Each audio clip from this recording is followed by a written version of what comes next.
அத்தியாயம் 52. இந்த இரட்சகன் பயிற்சி பள்ளிக்குன்னு ஒரு தனி சிறப்பு இருக்கு. மக்கள் எல்லாருமே ஒவ்வொரு வருஷமும் எப்படியாச்சும் இந்த பயிற்சி பள்ளியில சேர்ந்துட மாட்டோமான்னு ஏங்குறாங்களே, அதுக்கு காரணம் என்னன்னு தெரியுமா? சொல்றேன் கேளு. நம்ம ஹீமவாகினியில மொத்தம் 3 பெரிய ராஜ்யங்கள் இருக்கு. ஒன்னு நாம இருக்கிற பாஞ்சால நகரம். இதை தவிர விராட நாடு, கோமுகி நாடுன்னு இன்னும் 2 பெரிய ராஜ்யங்கள் இருக்கு. டேய், இதுதான் ஏற்கனவே தெரியுமே. புதுசா ஏதாவது சொல்லுவேன்னு பார்த்தா புவியியல் வகுப்பு எடுத்துட்டு இருக்கியே என்றான் 2வது இளைஞன். அட, கொஞ்சம் பொறுமையா தான் கேளேண்டா.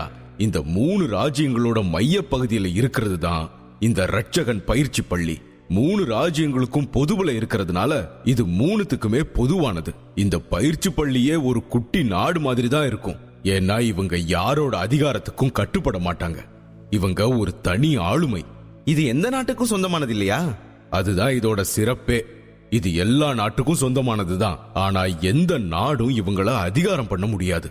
நமக்கு இந்த பக்கத்துல இருக்கிறது விராட நாடு, அந்த பக்கத்துல இருக்கிறது கோமுகி நாடு. விராட நாட்டோட இளவரசி தான் யவனிகா என்றான் முதல் இளைஞன். எது, போன வாட்டி நம்ம இளவரசர் அத்தனை பேருக்கு முன்னாலேயும் அவமானப்படுத்திட்டு போனாங்களே, அவங்களா? என்றான் 2ஆம் இளைஞன். ஆமா, அவங்களேதான். அவங்க கூட இந்த பயிற்சி பள்ளியில சேர வாய்ப்பு இருக்கு. ஏன்னா அடுத்த வருஷம் 2 பேருக்கும் நடுவுல ஒரு பெரிய சம்பவமே நடக்க காத்துட்டு இருக்கு. இந்த பக்கம் நம்ம இளவரசர் வெறித்தனமா பயிற்சி பண்றாரு, அந்த பக்கம் யவனிகாவும் வெறித்தனமா பயிற்சி பண்றாங்க. இந்த நிலைமையில அவங்க மட்டும் இந்த பயிற்சி பள்ளியில சேர்ந்துட்டாங்கன்னு வையேன், நம்ம இளவரசரோட நிலைமை அவ்வளோதான். அப்போ அந்த பள்ளியில சேர்ந்துட்டா கண்டிப்பா ஜெயிச்சிடலான்னு சொல்றியா? அப்படின்னா இங்க கண்டிப்பா சேர்ந்துட வேண்டியதுதான். ஆனா இந்த பள்ளியில எப்படிடா சேர்றது? அதுக்காக நாம சிரமப்படவே வேண்டாம். ஒவ்வொரு வருஷமும் ஆசிரியர்கள் சில பேர் ஒவ்வொரு நாட்டுக்கும் போவாங்க. மாணவர்களை நேர்ல சந்திச்சு தேர்வு நடத்துவாங்க. அதுல தேர்ந்தெடுக்கப்பட்டா உடனே சேர்த்துப்பாங்க, அவ்வளவுதான். அப்படின்னா நான் கூட சுலபமா சேர்ந்துட முடியுமா? திறமை இருந்தா யாரு வேணாலும் சேர முடியும். நீ பணக்காரனா, ஏழையா, சக்தி வாய்ந்த குடும்பத்தை சேர்ந்தவனா, இல்ல பலவீனமான குடும்பத்தை சேர்ந்தவனா, அதெல்லாம் எதையுமே பார்க்க மாட்டாங்க. உன்கிட்ட திறமை இருக்கா இல்லையான்னு மட்டும்தான் பார்ப்பாங்க என்றான் முதல் இளைஞன். அருமை. அப்போ பணமெல்லாம் அவங்களுக்கு ஒரு பொருட்டே இல்லைன்னு சொல்லு. அப்படியும் சொல்லிட முடியாது. சில பணக்காரங்களை மட்டும் திறமையே இல்லைனாலும் சேர்த்துக்குவாங்க. அவங்க கிட்ட மட்டும் காசு அதிகமா வாங்கிக்குவாங்க.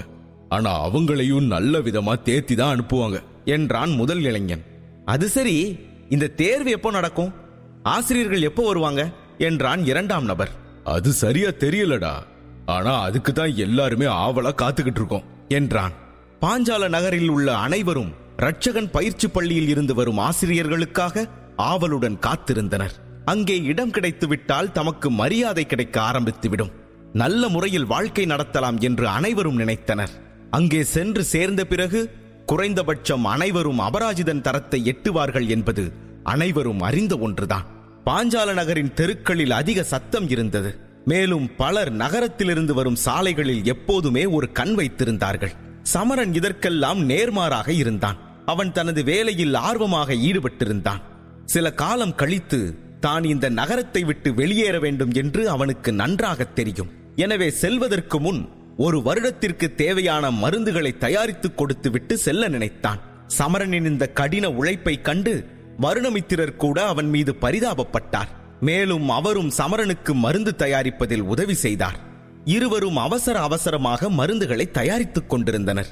மருந்து தயாரிப்பது எவ்வளவு கஷ்டம் என்பதை அறிந்த பிறகு அவனுக்கு வருணமித்திரர் மீதான மரியாதை அதிகரித்து விட்டது. சமரனின் பெட்டகம் மருந்துகளால் நிரம்பிக் கொண்டே இருந்தது. மருந்து தயாரிக்கும் போது சமரன் மிகவும் சோர்வாக இருந்தான். ஆனால் அவன் தனது சக்திகளை நன்றாக கட்டுப்படுத்த கற்றுக்கொண்டான்.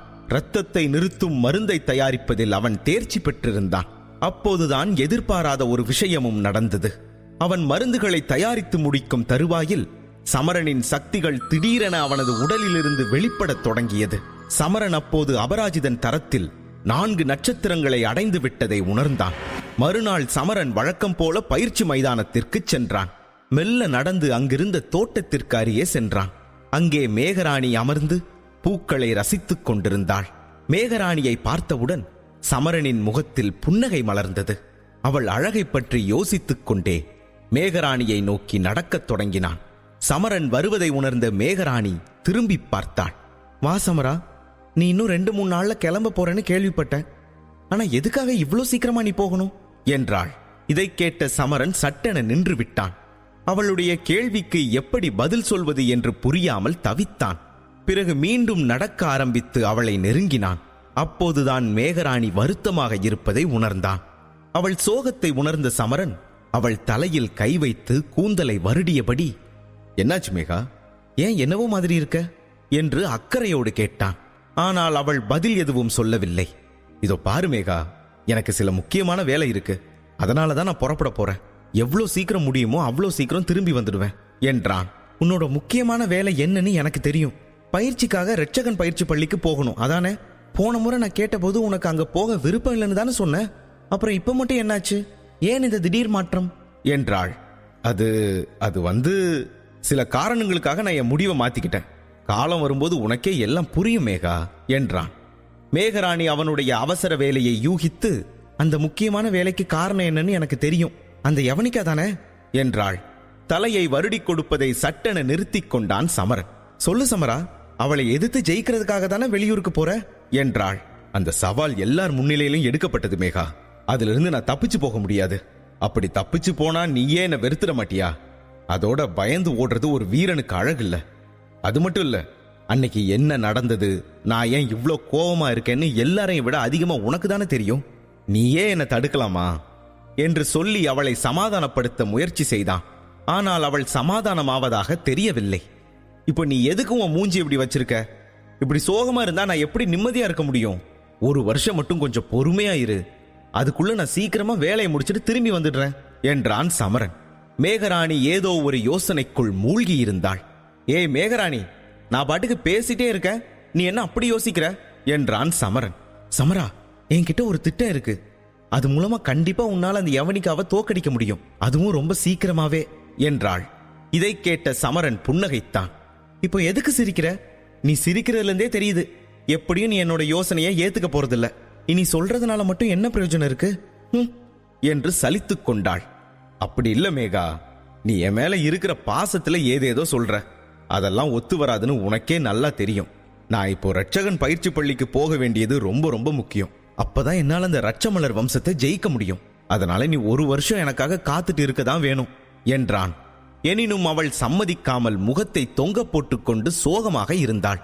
மீண்டும் அவளை சமாதானப்படுத்தும் முயற்சியில் சமரன் திடீரென அவளது இடுப்பை பிடித்து தன் அருகில் இழுத்தான். தோட்டத்தில் குளிர்ந்த காற்று வீசிக்கொண்டிருந்தது. அது அவர்கள் இருவரையும் மெல்ல வருடியது. சமரன் மெல்ல அவளுடைய கன்னங்களின் மீது தனது கைகளை பதித்தான். மேகராணி வெட்கத்தில் சிவந்தாள். முதலில் கொஞ்சம் தயங்கினாலும் பிறகு சிரித்துக்கொண்டே அவனுடைய கைகளில் பொருந்திக் கொண்டாள். அவன் மேகராணியின் காதுகளில் கிசுகிசுத்தான். "ஒரே ஒரு வருஷம் மட்டும் பொறுத்துக்கோ, நான் கண்டிப்பா உன்னை தேடி வந்துடுவேன்" என்றான். அவன் பிரிந்து செல்வது மேகராணிக்கு மிகவும் கடினமான ஒன்றாக இருந்தது. அவள் மிகவும் மோசமாக உணர்ந்தாள். ஆனால் சமரனின் வார்த்தைகள் இருவருக்கும் இடையிலான தூரம் ஒரு சில மாதங்கள் மட்டுமே என்ற நம்பிக்கையை அவளுக்கு கொடுத்தது. அதன் பிறகு சமரன் சிரித்துக்கொண்டே அங்கிருந்து வெளியேற முடிவு செய்தான். அவளிடமிருந்து விடைபெற்றுக் கொண்டு வெளியேறிய சமரன் வெறிச்சோடிய தெருக்களில் நடந்தான். ரட்சகன் பயிற்சி பள்ளியின் சேர்க்கைக்காக அனைத்து மக்களும் சென்று விட்டதை அறிந்து வியப்படைந்தான். வழியில் ஒரு மூதாட்டியிடம், "பாட்டி, எல்லாரும் எங்க போயிருக்காங்க? ஊருக்குள்ள யாரோட நடமாட்டமும் இல்லையே" என்றான். "உனக்கு விஷயமே தெரியாதா? எல்லாருமே வெளியூர்ல இருந்து வந்த ஆசிரியர்களை வேடிக்கை பார்க்க தான் போயிருக்காங்க. அவங்க ஊருக்குள்ள வந்தாச்சாமே. நாளைக்கு தான் சேர்க்கைக்கான தேர்வு நடக்கும்னு பேசிக்கிறாங்க. எனக்கு எதுவும் முழுசா விவரம் தெரியலப்பா. வேற யாராச்சும் வந்தா விசாரிச்சுக்கோயேன்" என்று அந்த மூதாட்டி கூறினார். அடுத்த நாள் சேர்க்கைக்கான தேர்வுகள் தொடங்கவிருந்த போது சமரன், ஜானகி, மேகராணி மற்றும் சூரியோதயனோடு இணைந்து தேர்வு மையத்தை அடைந்தான். உள்ளே நுழைவதற்கான நீண்ட வரிசையை கண்டு திகைத்து நின்றான். அங்கு கூடியிருந்த நீண்ட கூட்டத்தை பார்த்து அனைவரும் ஆச்சரியமடைந்தனர். ஆங்காங்கே மக்கள் நடமாட்டம் அதிகமாக இருந்ததால் சத்தமும் அதிகமாக இருந்தது. எல்லோரும் தேர்வு மையத்திற்குள் நுழைய விரும்பினார்கள். ஆனால் வாசலில் நின்றிருந்த வீரர்களை கடந்து யாராலும் அத்துமீறி நுழைய முடியாதபடி சிறப்பு ஏற்பாடுகள் செய்யப்பட்டிருந்தது. அந்த கூட்டத்தை பார்த்த சமரனின் கண்கள் விரிந்தன. எப்படி உள்ளே செல்வது என்று அவனுக்கு புரியவில்லை. ஆனால் அவன் உள்ளே சென்று ஏதாவது புதிய நுட்பங்களை யாராவது செய்கிறார்களா என்பதை பார்க்க விரும்பினான். ஏனெனில் ரட்சகன் பயிற்சி பள்ளியின் தேர்வு சாதாரண தேர்வாக இருக்காது. ஒவ்வொருவரும் தங்கள் பலத்தை காட்டி ஆசிரியர்களை கவர விரும்பினார்கள். அந்த வகையில் சமரன் வித்தியாசமான நுட்பங்களை அங்கே பார்க்க முடியும் என்று நினைத்தான். ஆனால் இவ்வளவு கூட்டத்தை பார்த்த சமரனால் உள்ளே எப்படி செல்வது என்று புரியவில்லை. அதனால் ஜானகி சிரித்துக்கொண்டே சமரனிடம், என்ன சமரா, நீயும் கூட்டத்தோட கூட்டமா நிக்க வேண்டியதாயிடுச்சா? உன்னோட பலம் இங்க பலவீனமா போயிடுச்சு பாத்தியா? ஒரு இளவரசனாவே இருந்தாலும் இங்க வரிசையில தான் நிக்கணும் போல என்று கிண்டல் செய்து சிரித்தாள். அவன் ஜானகியின் பேச்சை புறக்கணித்து விட்டான். ஆனால் அப்போது மேகராணி, சமரா, உனக்கு சீக்கிரமா உள்ள போக ஏதாவது திட்டம் இருக்கா என்று கேட்டாள். கவலைப்படாத மேகராணி, இந்த சோதனையை வழிநடத்தக்கூடியவர் உண்மையாவே என்னுடைய ஆசிரியர் தான். மேலும் நான் அவருக்கு ரொம்ப பிடிச்ச மாணவி. அதனால நான் வேற ஒரு திட்டம் வச்சிருக்கேன். நீங்க எல்லாரும் என்னை பின்தொடர்ந்து வாங்க என்று சொன்னாள் ஜானகி. இதை சொல்லிவிட்டு அவள் நடக்கத் தொடங்க மற்றவர்களும் அவளை பின்தொடர்ந்து சென்றனர். ஜானகி பின்வாசல் நோக்கி நடந்தாள். அங்கே கூட்டம் குறைவாக இருந்தது. ஆனால் அந்த வழி மிக மிக முக்கியமான நபர்களுக்கு மட்டுமே என்பதால் அங்கு அதிகமான ராணுவ வீரர்களும் பயிற்சி மையத்தின் சில அதிகாரிகளும் இருந்தனர். அப்போது ஜானகி கதவை நோக்கி செல்ல ஆரம்பித்தாள். அங்கிருந்த அதிகாரியிடம் பேசிவிட்டு பச்சை நிற அடையாள அட்டையை எடுத்து காட்டினாள். அந்த அதிகாரி ராணுவ வீரரிடம், அந்த பொண்ணு கூட வந்தவங்கள உள்ள விடுங்க என்று சொல்லிக்கொண்டே கையசைத்து சைகை காட்டினார். கதவை நெருங்கியதும் அங்கிருந்த வீரன் அவர்களை உற்று பார்த்தான். அதன் பிறகு உள்ளே அனுமதித்தான். இதை பார்த்த ஜானகி சிரித்துக்கொண்டே அந்த அதிகாரியிடம் தனது அட்டையை திரும்பி பெற்றாள். அதிகாரியும் நடக்க ஆரம்பித்து உள்ளே வழிகாட்ட ஆரம்பித்தார். ஜானகி அந்த அதிகாரியை பின்தொடர்ந்தாள். மற்றவர்கள் ஜானகியை பின்தொடர்ந்து சென்றனர். அவர்கள் உள்ளே சென்றவுடன் திடீரென்று உலர்ந்த இரத்தத்தின் வாசனையை உணர்ந்தனர். சில காலத்திற்கு முன்பு நடந்த சண்டையில் கலந்து கொண்ட பல வீரர்கள் அந்த வழியில் நிற்பதை கண்டார்கள். உடல் வியர்வை மற்றும் காய்ந்த இரத்தத்தின் வாசனையுடன் இருந்தது அந்த இடம். அந்த துர்நாற்றத்தால் மூச்சை ஒரு கணம் அடக்குவதுதான் சரி என்று அனைவரும் எண்ணினர். ஜானகி அந்த அதிகாரியை பார்த்து, அற்புதம், எங்களை உள்ள கொண்டு வர நீங்க கண்டுபிடிச்ச ஒரே வழி இதுதானா என்றாள். இதை கேட்ட அதிகாரி சிரித்துக்கொண்டே, நான் என்ன செய்ய முடியும்? இது யாத்ரா அம்மாவோட உத்தரவு. பின்வாசல் வழியா வர்றவங்கள இந்த துர்நாற்றம் வீசும் வழியா தான் கொண்டு வரணும்னு சொன்னாங்க. நீங்க எல்லாரும் இதையும் ஒரு சின்ன தேர்வா தான் பார்க்கணும். உங்களுக்கு தெரியுமா, இந்த வீரர்கள் எல்லாருமே போர்க்களத்துல இறந்த உடலை மணிக்கணக்கில் கட்டி பிடிச்சிட்டு கடந்தவங்க. அதனாலதான் இவங்க மேல பயங்கரமா துர்நாற்றம் வீசுது என்றார்.